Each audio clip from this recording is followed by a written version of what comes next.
fait, le contexte qui a mis à l'ordre du jour ces nouveaux produits du tabac et de la nicotine, c'est tout simplement deux choses. D'une part, la baisse du tabagisme quotidien, en particulier chez les adolescents, et ça, c'est une bonne nouvelle. Et cette baisse a favorisé l'émergence justement de ces produits, leur développement, leur diffusion. Et ce n'est pas anodin, c'est bien entendu derrière, vous l'imaginez, toute une industrie, et une industrie qui cible en particulier les jeunes. Certains de ces produits sont des produits du tabac et restent des produits du tabac. La chicha, vous voyez que la chicha est particulièrement prisée des jeunes puisque actuellement, l'expérimentation de la chicha, c'est 20% des élèves de 3e contre 29% pour la cigarette.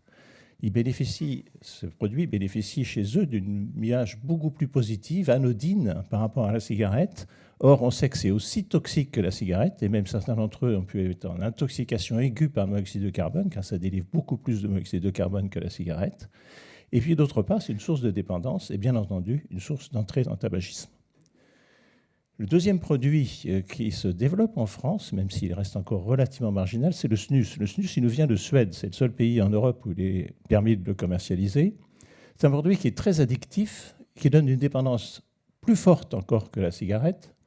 Alors certes, l'intérêt de ce produit, c'est qu'il ne donne pas de cancer du poumon. Mais on sait qu'il y a une augmentation du risque de cancer du pancréas, d'infarctus, de décès, toute cause. Et la totalité pratiquement de ces utilisateurs ont des lésions bucco-dentaires. Alors en France, il a été introduit en fait d'une façon un peu particulière. C'est dans les sports de neige et de glace, en particulier dans les régions alpines, et avec une optique qui est de dopage, alors qu'en fait toutes les recherches là-dessus montrent que ça n'augmente absolument pas les performances. Bien entendu, c'est un produit du tabac et c'est un produit qui ne peut pas être promu comme produit de sevrage. Troisième produit du tabac, le tabac chauffé. Ça, c'est la trouvaille de l'industrie du tabac comme nouveau leurre après les filtres et les cigarettes légères. C'est un produit qui est présenté comme risque réduit car ils disent qu'il n'y a pas de combustion, donc pas de monoxyde de carbone, pas de goudron. Mais en fait, s'il n'y a pas de combustion, il y a quand même une pyrolyse. Et les laboratoires indépendants ont bien mis en évidence qu'il y avait des produits cancérogènes à partir de cette vapeur effectivement du tabac chauffé. Et deuxièmement, c'est un produit qui est très addictif car il est conçu de telle façon que l'utilisateur doit l'utiliser très brièvement et donc ça donne des shoots de nicotine qui rendent très dépendant. Donc c'est un produit dangereux, c'est un produit plutôt d'entrée que de sortie du tabagisme, donc ce n'est pas un produit de sevrage.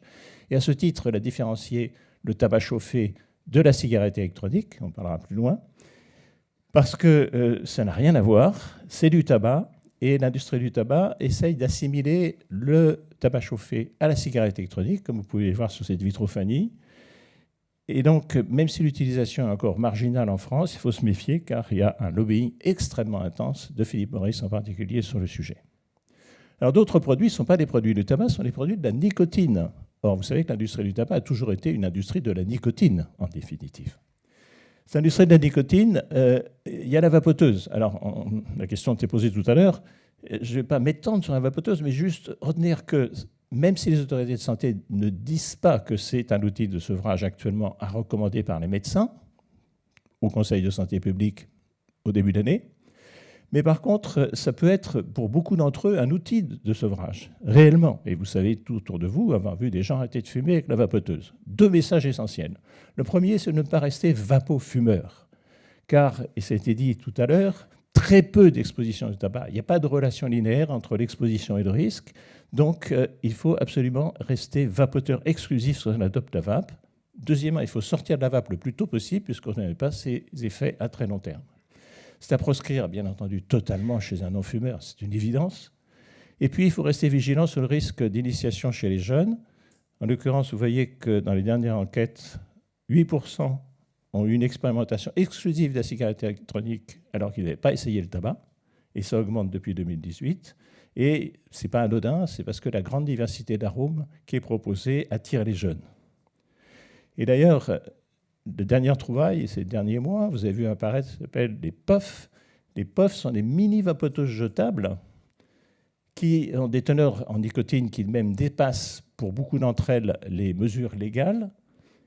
Et avec, encore ici, un packaging absolument ciblé sur les jeunes, une grande diversité d'arômes Et donc, il y a indiscutablement une volonté de faire vapoter les jeunes et donc les mettre en dépendance nicotinique. Enfin, les pushs, eh bien, c'est un peu comme le snus, sauf que ce n'est pas du tabac, c'est de la poudre à base de nicotine, et ça s'utilise comme le snus, ça se met entre la joue et la lèvre, c'est hautement addictif, c'était également introduit dans les milieux sportifs et étudiants, et ça, il y en a plein les réseaux sociaux, et les jeunes sont très attirés par ces produits, comme avec sur les puffs. Donc c'est un véritable piège à nicotine pour ados. Alors, le plan national de lutte contre le tabac nous promet, et c'est l'objectif que s'est fixé effectivement la France, une génération sans tabac pour 2032. Ça signifie moins de 5% de fumeurs chez les 18 ans. Alors, si on espère que effectivement le tabac va être mis au rayon des musées, il faut espérer également que cette génération sans tabac sera une génération sans nicotine. Je vous remercie.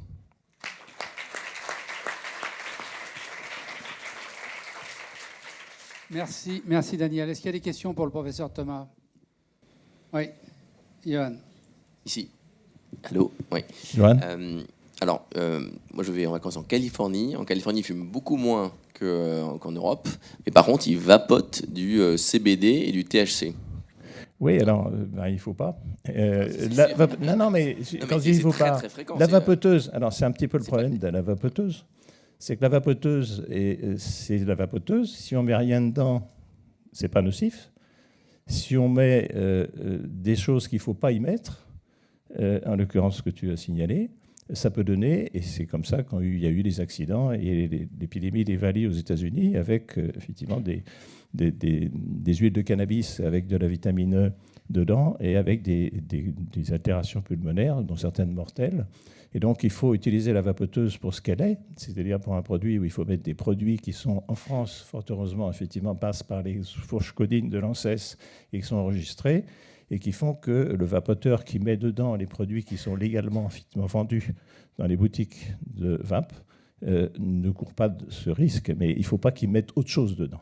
Ça, c'est clair. Autre question? Oui, c'est un peu la même chose. Est-ce que le liquide qu'on met dans la vapoteuse et qui ne contient aucun milligramme de nicotine est moins nocif? Alors, on ne peut pas le dire.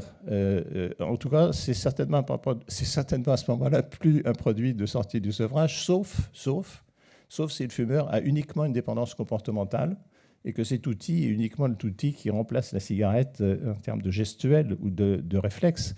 Mais d'utiliser la vapoteuse sans nicotine, en particulier si on est dépendant de la nicotine, et si on teste de la dépendance montre qu'on est dépendant physiquement à la nicotine, ça n'a pas de sens. Et je veux dire que c'est finalement se mettre dans les bronches des produits dont on ne sait pas à long terme effectivement ce qu'ils donnent, en l'occurrence la glycérine et le propylène-glycol. Donc je pense que autant pour sortir du tabac, c'est une solution possible, et je crois qu'il ne faut pas l'éliminer, il ne faut pas la rejeter, et en particulier les gens qui vapotent et qui ont arrêté totalement de fumer. J'ai bien insisté sur le fait qu'il ne faut pas rester vapofumeur. Je crois qu'il ne faut surtout pas leur dire d'arrêter leur vapotage parce que ça, c'est un mauvais pari. Ils vont reprendre le tabac s'ils arrêtent la vapoteuse. Donc, par contre, il faut qu'ils essayent d'arrêter la vapoteuse, ce qui n'est pas toujours facile. Mais Xavier, oui, j'ai une très courte question, Daniel.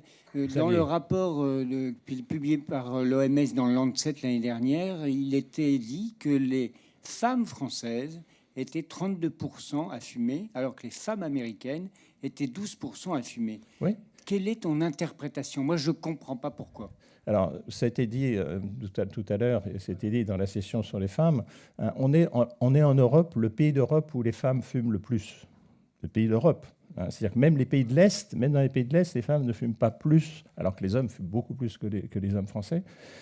Il n'y a pas de vraie explication. L'explication, elle est peut-être finalement à creuser sur ce qu'a fait l'industrie du tabac en France au moment de 1968 et les 10 années qui ont suivi ou les 15 années qui ont suivi. Une libération, identification, assimilation, égalité avec l'homme, et une industrie qui, à ce moment-là, a martelé, parce qu'ils pouvaient encore faire de la publicité à cette époque-là, a martelé effectivement les femmes qu'il fallait qu'elles fument. Or, ces femmes qui ont commencé à fumer dans les années 70-80 sont celles que l'on retrouve actuellement dans nos services de cardiologie avec des infarctus entre 45 et 55 ans, plus 5% d'infarctus par an entre 2007 et 2013 chez les femmes, de 45 à 55 ans, plus 5% par an. Donc ça veut dire que c'est ces femmes qui ont commencé à fumer et qui ne sortent pas du tabac parce qu'elles sont accros au tabac et qui, à ce moment-là, bien entendu, font les mêmes complications. Alors c'est vrai pour l'infarctus, mais c'est vrai pour le cancer du poumon qui a dépassé en mortalité chez la femme la mortalité par cancer du sang. Monsieur Demet. Non. Non, la publicité, oui. Le problème, c'est qu'aux États-Unis, il y avait eu depuis beaucoup plus longtemps de la publicité pour les femmes. Depuis 1929, ils avaient commencé ça, c'est très, très, très fort. Et ensuite, le tabagisme diminue aux États-Unis depuis 1960. Alors qu'en France, il a commencé à continuer à augmenter jusqu'en 2000. Donc, c'est là la différence. C'est qu'il y a un aspect temporel de séquence homme-femme, et qui a été décalé en France, et avec des femmes qui ne fumaient pas. Moi, quand j'étais ado, une femme qui fumait dans la rue, c'était impensable. Je veux dire, ça faisait très mauvais genre. Donc, et à partir de 68, c'était tout à fait normal. Question de Monsieur Demet. Une question très rapide qui s'éloigne un petit peu des nouveaux outils du tabac, mais qui concerne le cigare, dont on dit qu'il est souvent moins toxique que la cigarette, et sur lequel il y a une addiction qui est moindre, en fait. Non, ce n'est pas une addiction qui est moindre, d'une part, et d'autre part, les études montrent très bien que c'est exactement les mêmes risques. Tous les types de consommation de tabac sont exactement au même risque. Interart, qui est une étude comparative d'infarctus, 4 témoins, montre que tous les types de consommation, cigarette avec ou sans filtre, cigare, chicha, c'est pareil. Donc il faut absolument sauter complètement l'idée que de passer de la cigarette au cigarillo ou au cigare règle le problème. Absolument pas.